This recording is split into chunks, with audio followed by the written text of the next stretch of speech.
All right, so we're going to do a walkthrough of just the interface of Cinema 4D, just to give you an idea of where things are located to help this transition into the 3D world. If you've never been there. Um, so the main area that we're looking at here, this is our main working area that we will typically be screwing around with. Our model will be in there, our animations, everything will be viewed here, and this is what we're going to be, our canvas basically, you can look at it as that. Um, as we create things, they're going to be inside this world, and we can zoom out to really really far away, or zoom in very very close to things. Okay, so that's basically our canvas of where we work. On the left side here, this is our different menus of what we're selecting. So we're selecting the model, we're selecting the texture, we're selecting the work plane, the points, the edges, the polygons, the axis, how we're viewing some of the stuff. So this is a solo. So if I had a couple items here, remember my hotkeys, there we go. If I wanted to just see one of these, I could solo just that one item. Okay, really helpful for when you need that kind of thing to happen. If I'm editing just the faces, you can see I can grab just the face and move just that face of it. Okay, snapping, work plane stuff are right here. So you'll see basically these are options for what we're able to see and select inside this area. Up at the top here, these are different ways we're able to select things. So let me delete these items. And I'm just going to make a sphere. And right now this is on live selection, so I just clicked and held, which means I can click and drag and kind of paint what I'm selecting, which is definitely helpful. The other ways to do it are rectangular selection, lasso, and polygon. So you can kind of think of like Photoshop with the selection tools that it has, kind of similar to that. Okay, so usually I'll leave it on this, or I'll just go into, let's say, the move tool, click off, and then I can just click and shift click the faces that I want. Okay, which obviously that's the move tool. There's also scale, there's also rotate, and then this is the last tools that we were in. Okay, so it's kind of like frequently used or recently used tools. This is the direction we're able to move it in. So if I clicked on one of these, you'll see that, you'll see that my fingers are slippery. I can move this basically in any direction. Okay, just like that. If I turn some of these off though, I'll only be able to move it in the one direction. See, it's only moving in that one direction. There we go. Okay, so that's what those two options are there for. This controls how it's moving. So right now it's moving kind of along this face. If I switch this, it's going to move towards the world. Okay, so just something to kind of pay attention to. Just the options. You need to know exactly what they're going to do right now. These are different ways to be able to render this stuff, whether it's popping up a different viewer, render settings. Anytime you see these little clappers, typically that means rendering, and that's true for other softwares as well. These are different items. So these things up here at the top, you'll see create object, and there's a bunch of objects listed. If I click and hold here, a lot of those options, the main ones, are going to be listed inside this area. So it's just a quick way, instead of having to go up here and grab stuff, that we can just do it right there.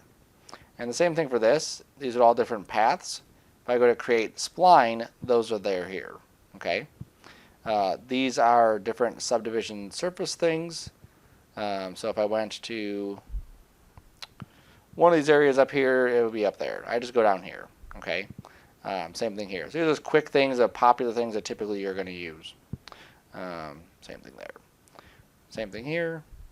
And camera stuff and light stuff.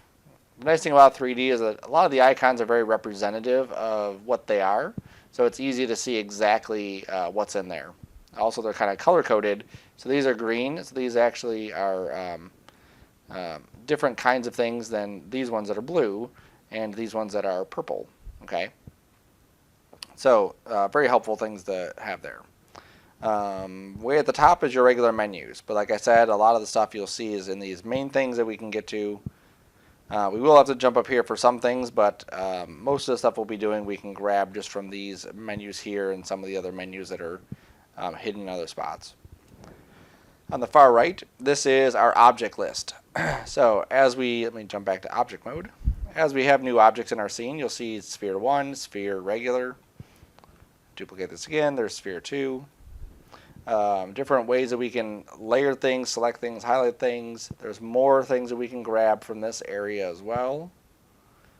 We can bookmark things. We can do some other tools and settings there too. There's also some tabs on the right. We're not going to use these much at all, but I want you to know that they're there. You may accidentally click it and then you can't see your objects, and then, oh, they're there. You can change your layout too. So even though I'm going through it like this, if you came in and it was on something else, obviously this whole interface would look completely different. You may accidentally get rid of one of these things and you need to get it back, right? So you can just go back to standard, and now everything's back. There's also a find. In this class, we're not really going to have a use for that because most of our items are going to be kind of small, so we're not going to have like these list of hundreds of items. Everything will be pretty much right there. Down here we have attributes. So because we just started Cinema, project settings, info, dynamics, and reference are all right here. This is the main thing that shows up. If I click off of this and click on an item, you'll see that that goes away. Okay. If I come over here and hit D, if I hit the right button, go back to this.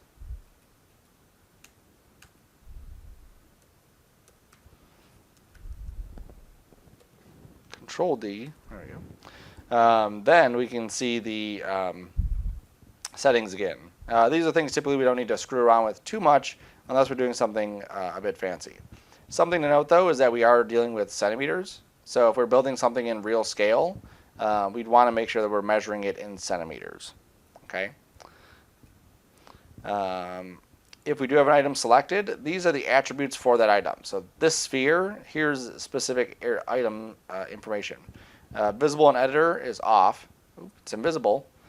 No, it's on, right? We can also do visible in render off.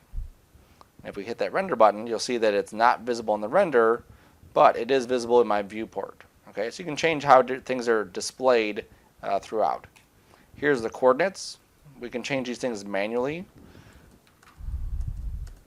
There's also arrows on the side. If I click and drag on the arrows, I can move it directly with that. So I'm just clicking and dragging my mouse to update those values. Same thing with scale, that's what the S stands for. And the same thing with rotation, which is what these are. And then you can change how this thing is rotating. It's HPB is the default. I typically like it XYZ. That makes more sense to me, but that's me. Other options are here, more options are there. As you have different items, different attributes will appear down here. So if I were to go into MoGraph and add this to a cloner, you'll see that I get basic still, coordinate still, but then I have object, transform, and effectors, which are different ones than we had a second ago. Okay. And you'll also notice that because of how I click that, the sphere is actually locked into this cloner here. Drag it out, delete the cloner. Here's layers. So layers in 3D don't work the same as layers in 2D. If an item is on a layer, so I'm just going to drag this layer onto sphere 1. I'll make another new layer. I'll drag this layer onto sphere 2, and I'll turn their visibility off. Okay.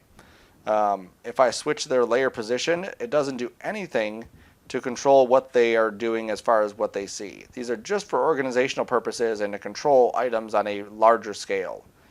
Just like I was able to turn the one layer's visibility off, I could do that on a layer basis. So if I had 50 items on this layer, I can click this one button to hide those items. Okay, same thing with locking them and so on.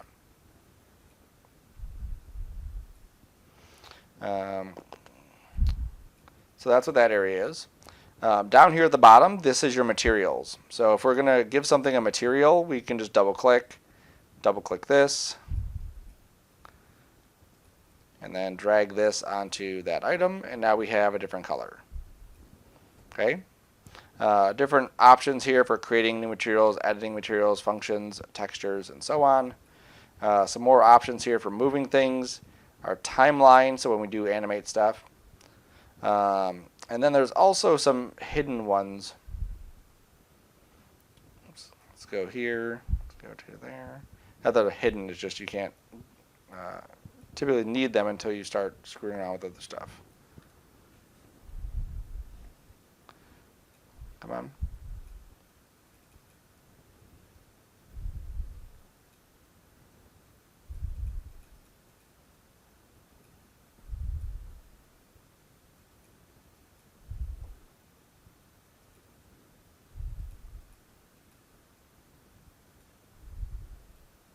There it goes.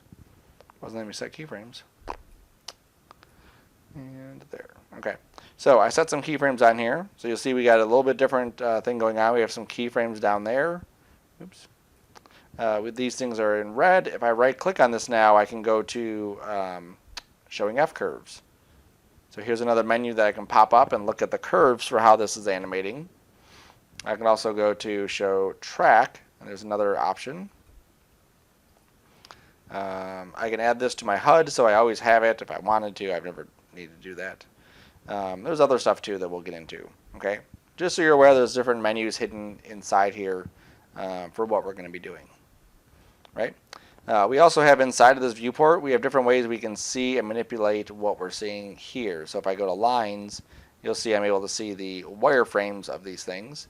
If I change this back to quick shading or constant shading with lines, you can see it's again just changing how it's being displayed.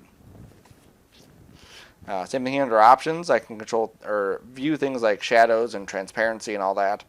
I can add filters in here to remove items. So if I don't want to see any polygons, it'll hide all the polygons, where if I do want to see them, I can leave that on. Different viewport arrangements. So if I were to, let's say, middle click, here's my perspective, here is my top, front, and right. You can see the names right there.